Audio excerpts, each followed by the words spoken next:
Alors, nous allons poursuivre ici le cours sur les probabilités. Donc, nous avions introduit la notion de variable aléatoire. Maintenant, nous allons parler de loi de probabilité.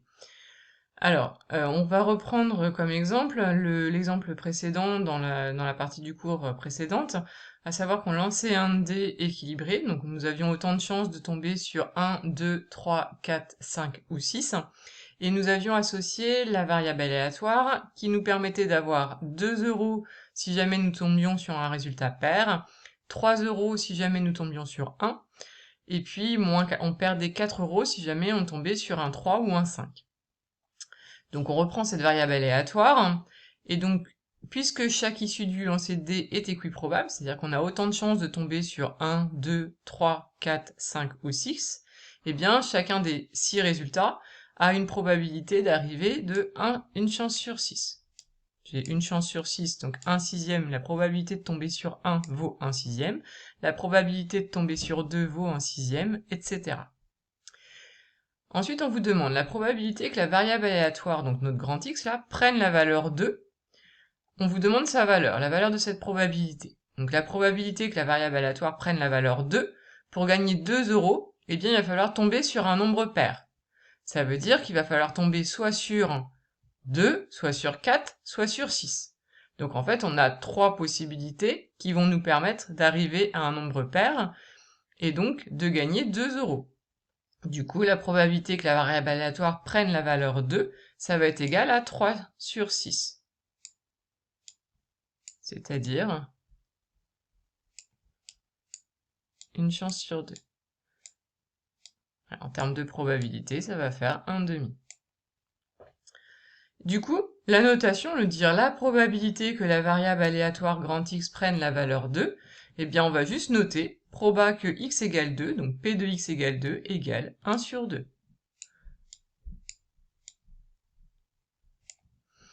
De même, on vous demande la probabilité que x fasse 3.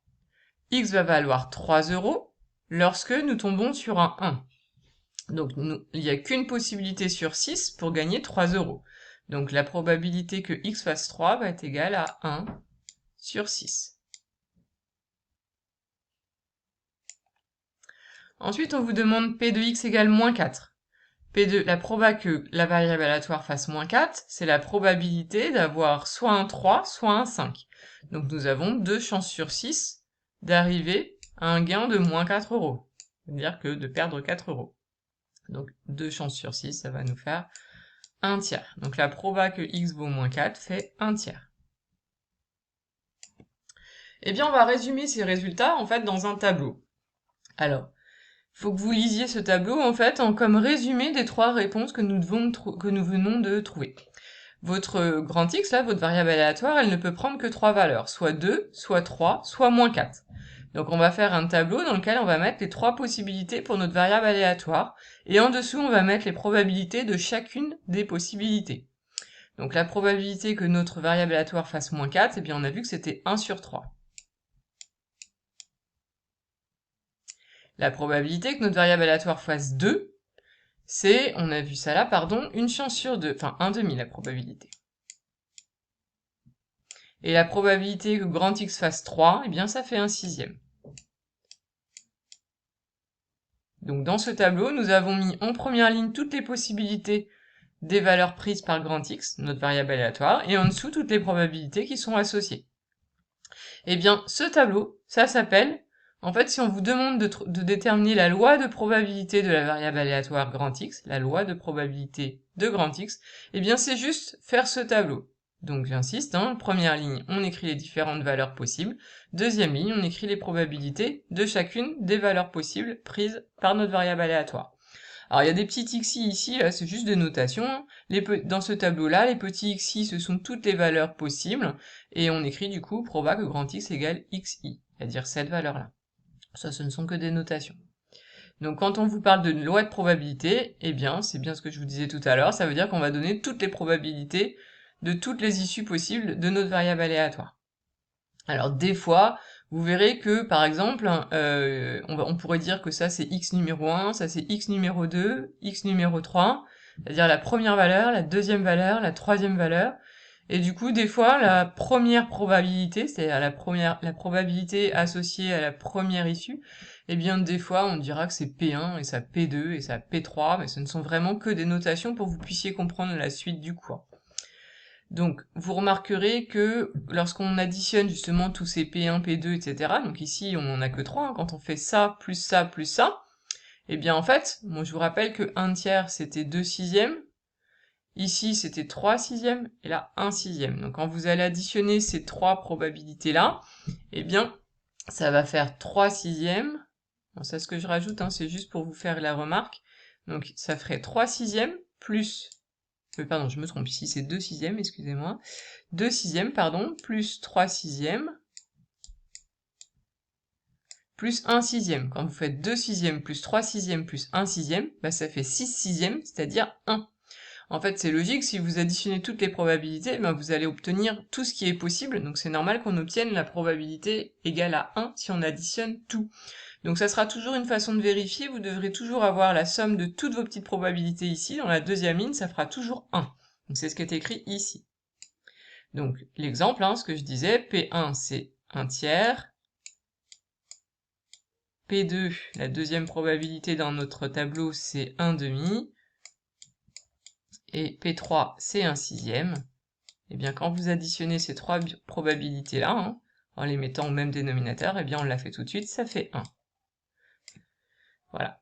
Alors ensuite, on vous explique comment faire pour déterminer une loi de probabilité. Alors on va du coup s'attacher à un autre exemple. Alors on va prendre par exemple une carte dans un jeu de 32 cartes. Si jamais on prend un cœur, on va gagner 2 euros. Si jamais on tire un roi, on gagne 5 euros. Et si jamais on tombe sur une autre carte, on va perdre 1 euro. Donc ici, on va, comme pour le dé, on va appeler x la variable aléatoire, qui à chaque fois qu'on va prendre une carte, va lui associer le montant gagné ou perdu.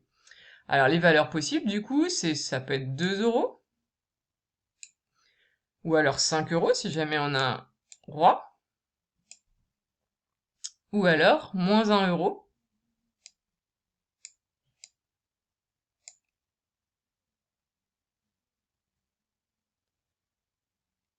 et le problème, c'est qu'ici, il y a un piège, puisque, en fait, vous allez gagner 2 euros si jamais vous tombez sur un cœur, vous allez gagner 5 euros si jamais vous tombez sur un roi, mais donc il y a un gros, ici, il y a un piège, alors on est dans le cours, donc on le voit ensemble, il se peut qu'on ait à la fois un roi et un cœur. Il existe un roi de cœur. Donc du coup, vu que c'est possible d'avoir un roi de cœur, et bien dans ces cas-là, on gagnerait 2 euros pour le cœur, plus 5 euros pour le roi. Donc du coup, on peut aussi gagner 7 euros. Alors cet exercice ici, hein, cet exemple, il était, voilà, fallait faire attention, il y avait un piège. Excusez-moi. Alors, quelle est la probabilité? On va faire le plus simple, celui-ci, on va faire, par exemple, on va commencer par 7, c'est le plus simple. Quelle est la probabilité que notre gain soit de 7 euros? Eh bien, pour gagner 7 euros, on n'a pas le choix, il faut avoir le roi de cœur. Donc il faut gagner ces deux choses-là. Donc un roi de cœur, dans nos jeux, dans 32 cartes, eh bien il n'y en a qu'un. Donc nous avons qu'une chance sur 32 de tomber sur 7. Donc la probabilité que notre variable aléatoire fasse 7 est de 1 sur 32. Maintenant, quelle est la probabilité d'avoir un cœur? Mais attention, pas le roi de cœur, c'est-à-dire d'avoir que les 2 euros. Alors, les cœurs, j'en ai combien? J'en ai 8 dans mon jeu de 32 cartes. Donc j'ai 8 cœurs. Alors, je vais faire un cœur comme ça. J'ai 8 cœurs. Par contre, attention, pour gagner que 2 euros, il faut pas que j'ai eu le roi. Donc du coup, pour gagner que 2 euros, il faut avoir un cœur, mais il faut que j'enlève le roi de cœur. Donc j'ai que 7 possibilités, sur un total toujours de 32 cartes. Donc la probabilité de gagner que 2 euros est de 7 sur 32. Ensuite, gagner que 5 euros, ça veut dire qu'il faut qu'on tire un roi, mais il faut pas que ça soit un cœur. Donc vous savez que dans votre jeu de 32 cartes, vous avez 4 rois. On a 4 rois. Mais si jamais on prend le roi de cœur, eh bien, on serait pas à 5 euros, on gagnerait 7 euros. Donc finalement, il n'y a que 3 rois qui nous intéressent pour gagner 5 euros. Donc si jamais on tombe sur l'un des 3 rois qui n'est pas le roi de cœur, eh bien, on gagne 5 euros. Donc nous avons 3 possibilités sur 32 de gagner 5 euros. Et enfin, pour le moins 1, Alors le plus simple, la probabilité de gagner de perdre 1 € du coup, bah, ça va être tirer une autre carte. Alors là du coup au niveau du raisonnement c'est pas évident. C'est-à-dire que pour perdre 1 €, il faut pas avoir de cœur, il faut pas avoir de roi. Alors, le plus simple sans doute ça va être d'utiliser le fait que ça plus ça plus ça plus ça doit faire 1. Ça peut être la façon à mon avis la plus simple de raisonner. Donc dans ces cas-là, on a déjà 7 32e, plus 3 32e, donc ça nous en fait déjà 10 32e, plus notre 1 32e, donc ça fait 11 32e. Donc il nous en reste 21 pour moins 1. Alors, on peut faire cette méthode-là, donc par la soustraction, hein. Alors, sauf que dans l'esprit du cours, vu la question suivante, en fait, on vous demandait de vérifier qu'on obtenait bien, quand on additionnait tout, qu'on obtenait bien 1. Évidemment, là, vu qu'on a utilisé cette propriété-là, évidemment qu'on va tomber sur 1. Donc, une autre façon de faire, ça va être de raisonner qu'est-ce qu'on a dans les autres cartes. Donc, dans les autres cartes, pour pas gagner 2 € ou 5 €, nous avons pas les cœurs, donc il va falloir qu'on enlève nos 8 cœurs. Donc, on va faire 32. On enlève nos 8 cœurs.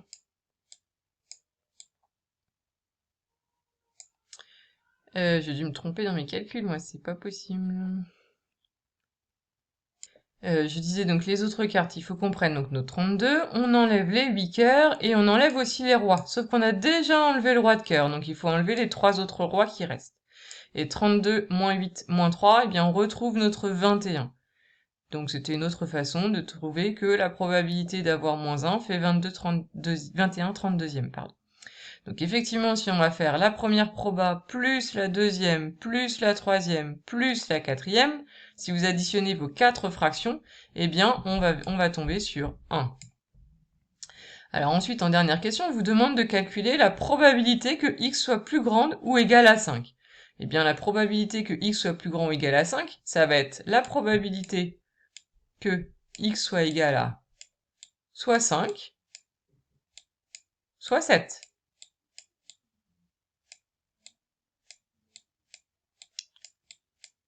Alors la probabilité que x soit égal à 5, c'est 3 32e. Donc du coup, ça va nous faire 3 32e, plus la probabilité que ça fasse 7, c'est-à-dire 1 sur 32. Pardon, c'est un plus, ça, hein, plus 1 sur 32. Et 3 32e plus 1 32e, ça nous fait 4 sur 32, qui va donc nous se simplifier en une chance sur, enfin en 1 huitième. On divise par 4 en haut et en bas. Donc la probabilité de gagner plus de 5 €, enfin 5 € ou plus, va être égale à 1 huitième. Donc quand on vous demande d'interpréter votre résultat ici, hein, vous écrivez, alors moi ça va être très difficile de faire une phrase, hein, mais la probabilité de gagner. Donc quand on vous demande d'interpréter, en fait, c'est qu'on vous demande une phrase de conclusion. En termes de probabilité, quelque chose de concret. Donc la probabilité de gagner. Bon, je sais pas si je vais peut-être vous laisser finir votre phrase. De gagner. Alors, on a dit 5 €, enfin au moins 5 €. Donc au moins. Donc, évidemment, vous, ça sera mieux écrit que moi. Au moins 5 € et de 1 huitième. 5 €, hop, et 1 huitième. Voilà, donc cet exercice était cet exemple était un petit peu plus compliqué avec cette histoire de roi de cœur qui nous permettait de gagner 7 €.